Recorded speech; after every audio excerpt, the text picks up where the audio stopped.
بسم اللہ الرحمن الرحیم۔ آخر 9 سال کی حضرت عائشہ سے حضور صلی اللہ علیہ وسلم کا نکاح کیوں ہوا تھا؟ دوستوں، کچھ لوگ حضرت عائشہ اور حضور صلی اللہ علیہ وسلم کے نکاح پر اعتراض کرتے ہیں اور سوال اٹھاتے ہیں کہ حضرت عائشہ کا نکاح حضور صلی اللہ علیہ وسلم سے بہت چھوٹی عمر میں کیوں ہوا تھا؟ آپ اس ویڈیو کو پورا دیکھیے، انشاءاللہ آپ کو سارے سوالوں کے جواب ایک ہی ویڈیو میں مل جائیں گے۔ دوستوں، جب حضرت خدیجہ رضی اللہ عنہا کی وفات ہو گئی تب حضور صلی اللہ علیہ وسلم کی چھوٹی چھوٹی بچیاں بھی تھیں اور آپ صلی اللہ علیہ وسلم کافی اکیلا محسوس کرنے لگے تھے، کیونکہ آپ حضرت خدیجہ رضی اللہ عنہا سے بہت محبت کیا کرتے تھے اور حضرت خدیجہ کے بعد آپ کے چچا جناب ابو طالب کی بھی وفات ہو گئی۔ ایک ساتھ دو عزیزوں کے اس دنیا سے جانے پر آپ کو بہت دکھ ہوا اور آپ نے اس سال کو غم کا سال کہا۔ ماں کے بنا آپ کی چھوٹی چھوٹی بچیوں کی پرورش بھی ٹھیک سے نہیں ہو پا رہی تھی اور آپ کا دھیان رکھنے کے لیے بھی کوئی نہیں تھا۔ حضرت خولہ بنت حکیم نے جب آپ کو اس قدر اکیلا محسوس کیا اور بچوں کی طرف دیکھا تو آپ ایک دن حضور کے پاس آئیں اور آپ سے عرض کیا، اے اللہ کے رسول، آپ کافی اکیلے رہتے ہیں اور آپ کی چھوٹی چھوٹی بچیاں بھی ہیں، ان کی پرورش ماں کے بنا ٹھیک سے نہیں ہو پا رہی ہے، آپ کو ایک شریک حیات پتنی کی ضرورت ہے، لہٰذا آپ نکاح کر لیجئے۔ حضور صلی اللہ علیہ وسلم نے حضرت خولہ بنت حکیم سے کہا، کوئی رشتہ ہے کیا تمہاری نظر میں؟ حضرت خولہ نے آپ کو 2 رشتے بتائے، ایک رشتہ حضرت عائشہ رضی اللہ عنہا کا بتایا اور دوسرا رشتہ حضرت سودا رضی اللہ عنہا کا بتایا۔ بات آگے بڑھی اور پھر حضرت سودا رضی اللہ عنہا سے آپ صلی اللہ علیہ وسلم کا نکاح ہوا۔ کچھ سمے بعد اللہ کے رسول صلی اللہ علیہ وسلم نے حضرت ابو بکر صدیق رضی اللہ عنہ کے پاس ان کی بیٹی حضرت عائشہ کے لیے نکاح کا پیغام بھیجا۔ حضرت ابو بکر رضی اللہ عنہ نے آپ صلی اللہ علیہ وسلم سے کہا، لیکن حضور، میں تو آپ کا بھائی ہوں نا، تو اس طرح تو عائشہ آپ کی بھتیجی ہے اور چچا بھتیجی کا نکاح تو نہیں ہو سکتا نا۔ حضور صلی اللہ علیہ وسلم نے حضرت ابو بکر صدیق کے پاس خط بھیجا، ابو بکر، بے شک تم میرے بھائی ہو لیکن سگے نہیں، ہم آپس میں دینی بھائی ہیں اور ہر مومن کا بھائی ہوتا ہے، اگر ہم سگے بھائی ہوتے تو یہ رشتہ نہیں ہو سکتا تھا۔ حضور صلی اللہ علیہ وسلم کی یہ بات سن کر حضرت ابو بکر رضی اللہ عنہ تیار ہو گئے اور خود اپنی بیٹی عائشہ اور حضور صلی اللہ علیہ وسلم کا نکاح پڑھایا تھا، جس میں 500 درہم مہر طے ہوا تھا اور بہت ہی سادگی کے ساتھ اللہ کے رسول صلی اللہ علیہ وسلم کا نکاح حضرت عائشہ رضی اللہ عنہا کے ساتھ ہوا۔ حضرت عائشہ رضی اللہ عنہا فرماتی ہیں کہ نکاح کے وقت میری عمر بہت کم تھی لیکن رخصتی کے وقت میں سمجھدار تھی، کیونکہ اس وقت کی ہوا اور موسم کے حساب سے بچیاں بہت کم ہی عمر میں جوان دکھنے لگتی تھیں، تو حضرت عائشہ کی جب وداعی ہوئی تو آپ سمجھدار ہو چکی تھی۔ اللہ کے رسول صلی اللہ علیہ وسلم کے ساتھ تقریباً 9 سال تک حضرت عائشہ بیوی کی حیثیت سے رہی۔ حضرت عائشہ رضی اللہ عنہا حضور صلی اللہ علیہ وسلم کی ہر ایک چیز کو، ہر چھوٹے سے چھوٹے کام کو بہت ہی باریکی سے نوٹ کرتی تھی۔ حضور صلی اللہ علیہ وسلم کس طرح اٹھتے بیٹھتے ہیں، کیسے بات کرتے ہیں، کس طرح سے کھاتے پیتے ہیں، حضور صلی اللہ علیہ وسلم اپنی بیویوں سے کس طرح سے پیش آیا کرتے ہیں، ہر چیز کو حضرت عائشہ دیکھتی اور نوٹ کرتی تھی۔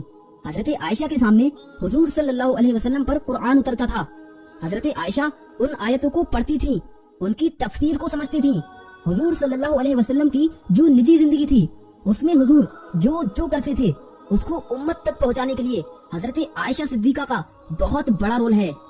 حضرت عائشہ کے نکاح ہونے کے بعد وہ مکہ میں ہی رہا کرتی تھی، لیکن جب حضور صلی اللہ علیہ وسلم مدینہ ہجرت کر کے چلے گئے تو نکاح کے 3 سال بعد حضرت عائشہ کو مدینہ بلوا لیا تھا۔ اس وقت آپ کافی سمجھدار ہو چکی تھی اور آپ کا دماغ بہت تیز تھا۔ حضرت عائشہ بیان کرتی ہے کہ ایک بار مجھے بہت تیز بخار آ گیا تھا جس سے میرے بال جھڑ گئے تھے اور کندھے تک ہی صرف اچھے بال بچے تھے۔ میں میری سہیلیوں کے ساتھ باہر جھولا جھول رہی تھی کہ میری ماں ام رومان مجھ کو پکڑ کر گھر کی طرف لے گئی اور انہوں نے میرا چہرہ اور میرے بالوں کو صاف کیا اور اندر گھر میں انصار قبیلے کی عورتیں بیٹھی ہوئی تھیں، انہوں نے مجھے سجایا سنوارا اور مجھ سے کہا کہ شادی مبارک ہو، اور پھر مجھے دن کے وقت حضور صلی اللہ علیہ وسلم کے یہاں پہنچا دیا گیا تھا۔ اس وقت میری عمر 9 سال کی تھی، چونکہ اس سمے میں 9 سال کی لڑکیاں اچھے کھان پان اور موسم کی ہوا کے حساب سے اچھی خاصی جوان نظر آیا کرتی تھی اور شادی کے لائق ہو جاتی تھی۔ حضرت عائشہ رضی اللہ عنہا کی یہ بڑی فضیلت تھی کہ آپ رضی اللہ عنہا حضور صلی اللہ علیہ وسلم کے نکاح میں کنواری آئی تھی اور آپ رضی اللہ عنہا حضور صلی اللہ علیہ وسلم کی سب بیویوں میں سب سے چھوٹی اور سب سے کم عمر کی تھی۔ باقی اور جو بھی حضور کی بیویاں تھیں وہ یا تو طلاق شدہ تھیں یا پھر بیوہ تھیں۔ हुजूर सल्लल्लाहु अलैहि वसल्लम की और बीवियां हुजूर से उम्र में काफी बड़ी थीं। अब बड़ी उम्र वाली औरतों को और जिनके छोटे छोटे बच्चे होते हैं उनको ज्यादा कुछ बातें याद नहीं रह पाती हैं और ना ही ज्यादा उनके पास वक्त होता है, क्योंकि उनकी मसरूफियात भी ज्यादा रहती हैं। तो इस वजह से उनसे हुजूर सल्लल्लाहु अलैहि वसल्लम की ज्यादा बातचीत नहीं हो पाती थी। इसमें एक बहुत बड़ी हिकमत ये भी थी कि हुजूर ने हजरत आयशा से पहले जितने भी निकाह किए थे वो या तो तलाकशुदा थी या बेवा थी, तो उनके साथ हुजूर कैसे पेश आया करते थे ये तो सब जान चुके थे। लेकिन कुंवारी लड़की से निकाह के बाद उसके साथ कैसे मामलात किए जाते हैं वो कैसे पता चलता। तो इसमें अल्लाह की बहुत बड़ी हिकमत थी, ताकि उनके बाद उनके उम्मती जब किसी कुंवारी लड़की से निकाह करें तो उसके साथ कैसे पेश आना है, वो सारे मसाइल वो हजरत आयशा रज़ियल्लाहु अन्हा को देखकर सीख सकता है। अल्लाह के रसूल सल्लल्लाहु अलैहि वसल्लम ने हजरत आयशा के बहुत नखरे और लाड उठाए हैं और आपको बहुत नाज से अपने साथ रखा था। हुजूर सल्लल्लाहु अलैहि वसल्लम हजरत खदीजा के बाद अगर किसी बीवी से सबसे ज्यादा मोहब्बत किया करते थे तो वो हजरत आयशा ही है। हजरत आयशा के हुजूर सल्लल्लाहु अलैहि वसल्लम के साथ बिताए हुए 9 साल एक नौजवान लड़के और लड़की के लिए बहुत बड़ा सबक है, एक मियाँ बीवी के लिए बहुत बड़ा सबक है। हजरत अबू बकर सिद्दीक को हसब व नसब का इल्म था। हजरत आयशा ने अपने वालिद से नसब यानी कि किसका खानदान कहाँ जाकर मिलता है ये इल्म भी सीखा हुआ था। हजरत अबू बकर को शेर व शायरी का भी बहुत शौक था और आप बहुत अच्छी शायरी किया करते थे। हजरत आयशा ने अपने वालिद से शेर व शायरी का भी इल्म हासिल किया और आप भी अरबिक में बहुत अच्छी शेर व शायरी किया करती थी। हजरत अबू बकर सिद्दीक को ख्वाब की ताबीर यानी कि सपनों का मतलब बताने का भी इल्म था। हजरत आयशा ने अपने वालिद से ख्वाबों की ताबीर का भी इल्म सीखा था और हजरत अबू बकर सिद्दीक के अंदर एक बहुत ही बड़ा आप उसे फन कह लीजिए कि मामलात को सुलझाने की बहुत बड़ी खूबी थी। जब कोई बड़े से बड़ा मामला उलझ जाता था और किसी से उसका कोई हल न निकलता था तो वो लोग हजरत अबू बकर सिद्दीक रज़ियल्लाहु अन्हु के पास आते थे और हजरत अबू बकर सिद्दीक अपने दिमाग से अपने इल्म से उन मसलों का चुटकियों में हल निकाल दिया करते थे। हजरत आयशा सिद्दीका ने अपने वालिद की इस आदत को बहुत करीब से देखा और समझा था कि वो किस तरह से बड़े मसलों को आसानी से सुलझा दिया करते हैं। ये सारी खूबियाँ हजरत आयशा रज़ियल्लाहु अन्हा के अंदर मौजूद थी और जब नबी के घर आ गयी तो क्या ही कहने। जब नबी खुतबा दे रही हैं तो हजरत सिद्दीका सुन रही हैं। जब नबी सहाबा को कोई मसला बताते या कुरान और हदीस का इल्म उन्हें सिखाते थे तो हजरत आयशा सुना करती थी। इस तरह से हजरत आयशा रज़ियल्लाहु अन्हा ने हुजूर सल्लल्लाहु अलैहि वसल्लम से बहुत इल्म हासिल किया था। यही वजह रही कि हजरत आयशा रज़ियल्लाहु अन्हा का इल्म, उनकी नॉलेज अल्लाह के रसूल सल्लल्लाहु अलैहि वसल्लम की तमाम बीवियों में सबसे ज्यादा थी। और यही वजह थी कि हदीस की किताबों में हुजूर सल्लल्लाहु अलैहि वसल्लम की बीवियों में सबसे ज्यादा अगर किसी से रिवायतें मिलती हैं तो वो हजरत आयशा रज़ियल्लाहु अन्हा से तकरीबन 2200 प्लस रिवायतें मिलती हैं। हुजूर सल्लल्लाहु अलैहि वसल्लम दुनिया वालों को अल्लाह के पैगाम सुनाते थे। अब चूंकि कुछ ऐसे मसाइल भी आ जाते हैं जो एकदम से नहीं बताए जा सकते। अब क्योंकि हुजूर सल्लल्लाहु अलैहि वसल्लम कुंवारी लड़कियों से बहुत हया करते थे तो जब हुजूर का निकाह हजरत आयशा से हुआ तो अल्लाह ने हजरत आयशा रज़ियल्लाहु अन्हा को कोई औलाद अता नहीं की थी। इसमें हिकमत ये थी कि आपका दिमाग खुला रहे और आप ज्यादा बिजी भी ना रहे। यही वजह थी कि हुजूर सल्लल्लाहु अलैहि वसल्लम अपनी बीवी हजरत आयशा रज़ियल्लाहु अन्हा को आदमी औरतों के वो मसाइल भी सिखाते थे जिनको लोग पूछने में भी शर्माते हैं और कम उम्र होने की वजह से हजरत आयशा रज़ियल्लाहु अन्हा को वो मसाइल समझने में परेशानी भी नहीं होती थी। और आपने जब इन मसाइल को सीख लिया तो आप उम्मत की औरतों को वो मसाइल सिखाती थी।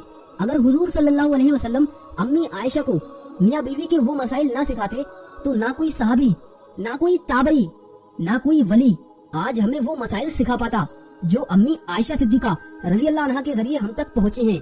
और तकरीबन 48 साल तक हजरत आयशा रज़ियल्लाहु अन्हा ने उम्मत की औरतों को वो मसाइल सिखाए जो आदमी से भी कहते हुए शर्माता है। हजरत आयशा सिद्दीका रज़ियल्लाहु अन्हा ने हुजूर सल्लल्लाहु अलैहि वसल्लम से जो भी दीन सीखा वो आप उम्मत की तमाम औरतों को और यहाँ तक कि आप सहाबियों को भी इल्मे दीन सिखाया करती थी। जब किसी मसले को लेकर सहाबा में आपस में इख्तिलाफ हो जाया करता था तो वो सहाबा अपने मसले का हल पाने के लिए अक्सर हजरत आयशा रज़ियल्लाहु अन्हा के पास आया करते थे और हजरत आयशा उनके मसले का हल निकाल दिया करती थी। यही वजह थी कि सैकड़ों सहाबा आपके शागिर्द, आपके स्टूडेंट हो गए थे। बहुत बड़े ताबई अबू सलमा बिन अब्दुल रहमान कहते हैं कि यही वजह है कि अल्लाह के रसूल सल्लल्लाहु अलैहि वसल्लम की सुन्नतों का हजरत आयशा रज़ियल्लाहु अन्हा से बड़ा कोई आलिम देखने को नहीं मिलता है। किसी मसले में हजरत आयशा की राय से बेहतरीन राय मैंने नहीं देखी है। और कुरान की कोई भी आयत क्यों उतरी है, किसके लिए उतरी है, उसका निचोड़ क्या है, इसका इल्म भी हजरत आयशा से ज्यादा किसी के पास नहीं था। हजरत आयशा रज़ियल्लाहु अन्हा फरमाती हैं कि मुझे हुजूर सल्लल्लाहु अलैहि वसल्लम ने बताया कि शादी से पहले उन्होंने एक ख्वाब देखा था जिसमें हजरत जिब्रील अलैहिस्सलाम रेशम की एक टुकड़ी में एक लड़की को लपेटकर ले आए हैं और मुझसे कह रहे हैं कि ये तुम्हारी बीवी है। मैंने जब उसके चेहरे से कपड़ा हटाया तो वो तुम थी। मैंने कहा कि अगर ये ख्वाब अल्लाह की तरफ से है तो वो खुद ही इसको पूरा कर देगा। दोस्तों, आप समझ गए होंगे कि हजरत आयशा से हुजूर सल्लल्लाहु अलैहि वसल्लम का निकाह अल्लाह की मर्जी थी, क्योंकि इस निकाह में कितनी हिकमतें थी। दोस्तों, अगर वीडियो पसंद आया हो तो इस वीडियो को एक लाइक जरूर कर दें और ऐसे ही सच्चे वाकयात रोजाना सुनने के लिए आप इस चैनल को जरूर सब्सक्राइब कर लीजिए। फिलहाल तो आप अपना बहुत ख्याल रखिएगा। हम मिलते हैं आपसे किसी और वीडियो में। अल्लाह हाफिज।